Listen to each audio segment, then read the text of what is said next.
আমরা সংখ্যানুপাতিক নির্বাচন বা পিআর পদ্ধতি নিয়ে বিগত 16 বছর ধরে দাবি জানিয়ে আসছি। দেশের অধিকাংশ রাজনৈতিক দল এর পক্ষে অবস্থান নিয়েছেন, সেজন্য তাদেরকে মোবারকবাদ জানাচ্ছি। আমরা বিস্ময়ের সাথে লক্ষ্য করছি যে বিএনপি এই বিষয়ে ভিন্ন মত পোষণ করছে।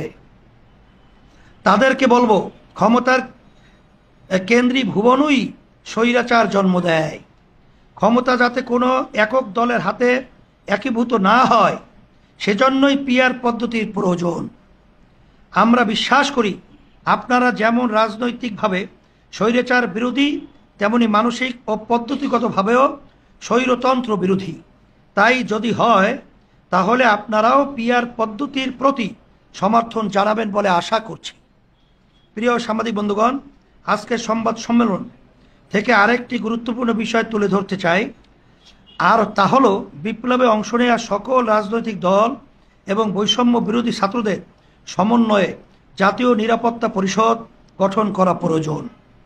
কারণ সংবিধান সহ রাষ্ট্রীয় নানা ক্ষেত্রে সংস্কার, বৈদেশিক সম্পর্ক নির্মাণ, স্বৈরতন্ত্রের সাথে জড়িতদের বিচার সহ জাতির সামনে করণীয় কাজের গুরুত্ব বিবেচনায় একটি সাধারণ রাজনৈতিক ঐক্যমত জরুরি।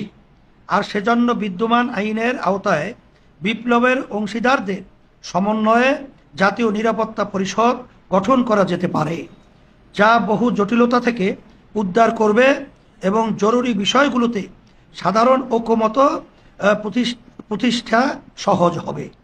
প্রিয় সাংবাদিক বন্ধুগণ, আজকের সম্মেলন থেকে অন্তর্বর্তী সরকারের কাছে একটি নির্বাচনী পরিকল্পনা ঘোষণার দাবি জানাচ্ছি।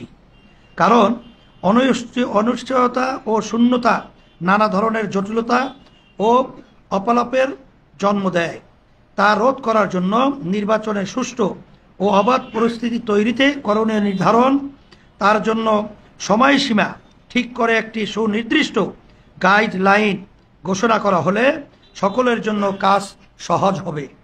প্রিয় সাংবাদিক বন্ধুগণ, দীর্ঘদিন জনতার সাথে সম্পৃক্ত থাকা, জনমতকে ধারণ করা এবং স্বৈরাচারের বিরুদ্ধে অবিরাম লড়াইয়ের অভিজ্ঞতা থেকে উদ্ভূত এই প্রস্তাবগুলো অন্তর্বর্তী সরকার ও সংশ্লিষ্ট ব্যক্তিবর্গ আমলে নেবেন এই প্রত্যাশা করছি।